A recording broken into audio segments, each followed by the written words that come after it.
नमस्कार मित्रांनो, मेमरी बाईटमध्ये तुमचं पुन्हा एकदा सहर्ष स्वागत आहे. आपण सायबर सिक्युरिटीचे क्वेश्चन्स पाहतोय. त्याच्यापैकी आपले 5 क्वेश्चन झाले आहेत आणि 5 क्वेश्चन आज आपण बघणार आहोत. त्याच्यापैकी आपला पार्ट 2 आहे. सोशल नेटवर्किंग हा आपला पहिला पॉईंट आहे.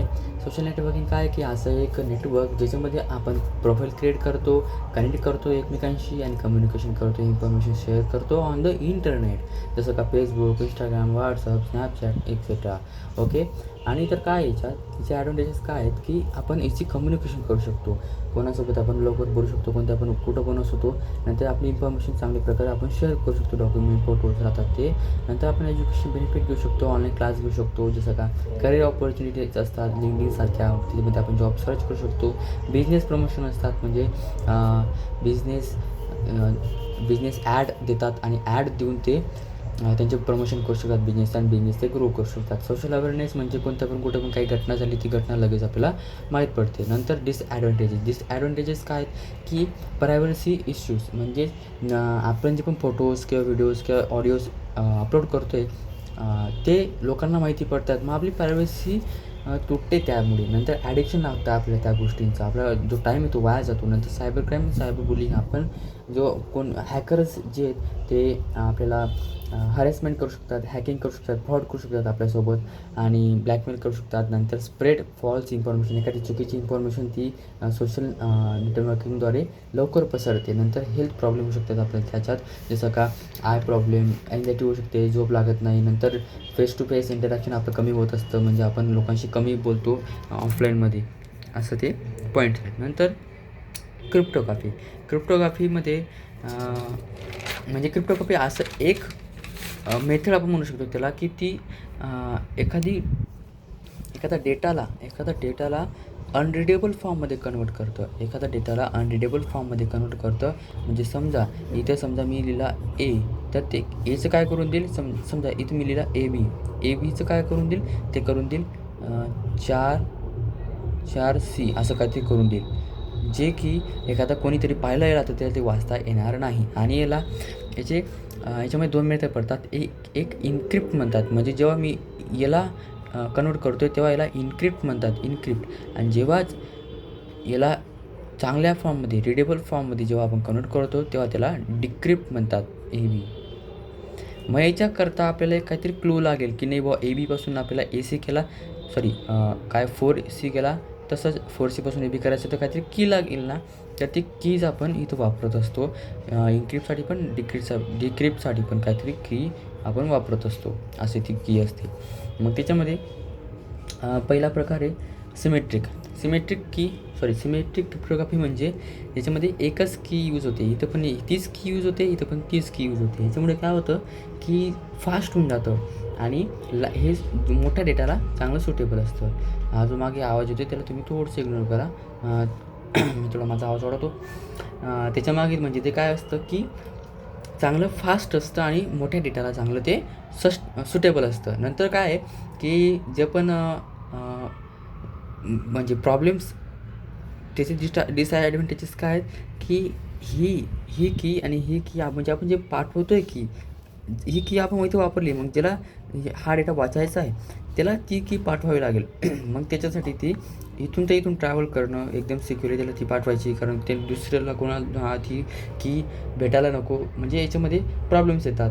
नंतर कमी सिक्युअर आहे, कारण दोघी ठिकाणी एकच की यूज होतात. जरी की सापडून गेली तर तो हॅक होऊन जाईल डेटा, म्हणजे वाचता येईल बा दुसऱ्याला.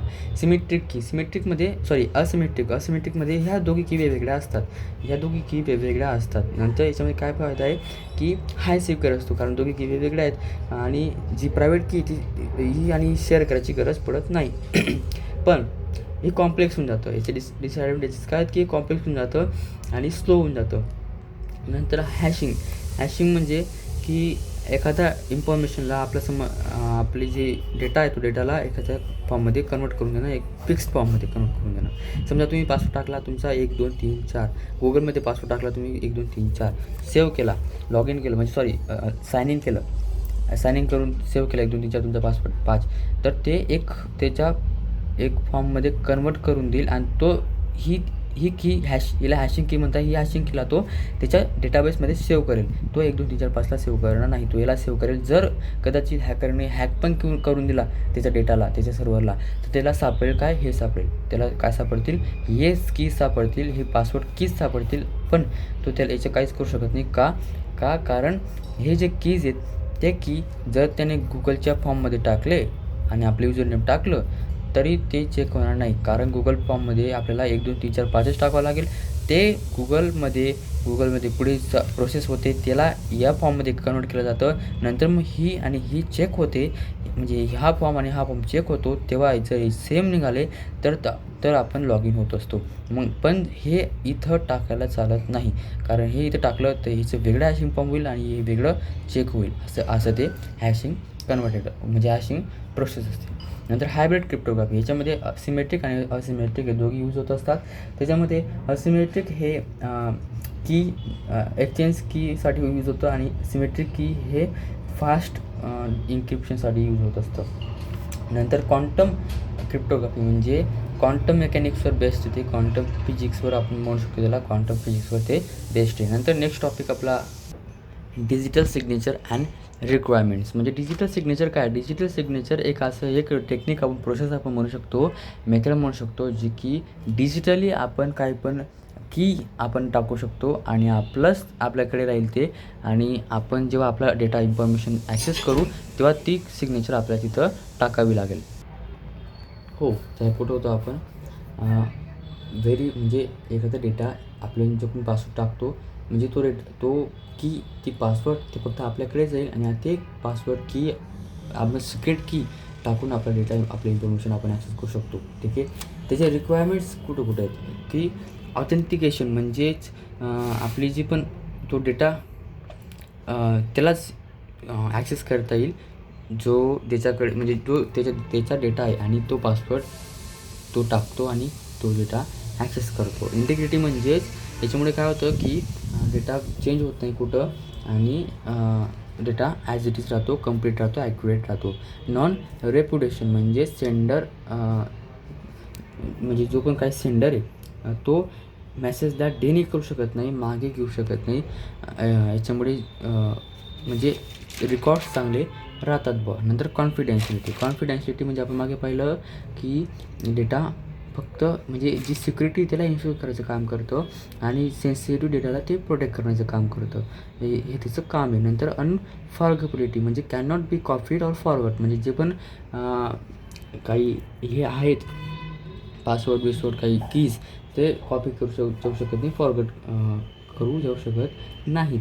नंतर व्हेरीफायबिलिटी म्हणजेच जो पण रिसिवर आहे त्याला व्हेरीफाय करावं लागेल, त्याला व्हेरीफाय करूनच तो पुढे जाऊ शकतो, असं त्याचं यूज आहे. नंतर आपलं नेक्स्ट क्वेश्चन आहे फिजिकल सिक्युरिटी आणि त्याचे नीड्स. म्हणजे फिजिकल सिक्युरिटी म्हणजे काय की एखादं प्रोटेक्टिंग फिजिकल ॲसेट्स म्हणजे जे पण ॲसेट्स आहेत कम्प्युटर्स, लॅपटॉप्स, कंपनीमध्ये जे पण काही ॲसेट्स आहेत त्यांना प्रोटेक्ट करणं. त्याचं नीड्स काय, गरज काय त्याचं की ॲसेट आपले चांगले प्रोटेक्ट राहतात. कम्प्युटर्स कोणत्या पण डॅमेजपासून किंवा चोरीपासून. नंतर जे पण कोणी पण असं अनऑथराईज पर्सनमध्ये प्रवेश करू शकत नाही आणि त्याच्यामुळे आपला डेटा चांगला सुरक्षित राहतो.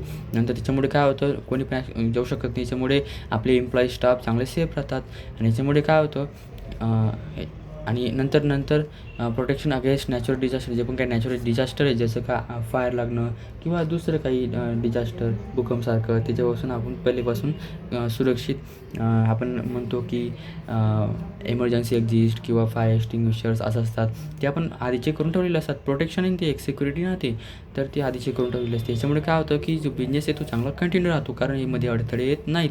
नंतर सपोर्ट टू इन्फॉर्मेशन जे पण काही आपली सेन्सिटिव्ह इन्फॉर्मेशन आहे त्याला ती चांगल्या प्रकारे सपोर्ट करतं. नंतर बायोमेट्रिक सिस्टम म्हणजे काय की असं एक आपण म्हणू शकतो की व्हेरिफिकेशनची टेक्निक जी की पर्सन बेस्ड आहे आणि तिला म्हणजे कोणी कॉपी करू शकत नाही, कोणी शेअर करू शकत नाही, अशी ती टेक्निक आपण म्हणू शकतो त्याला. जसं की फिंगरप्रिंट.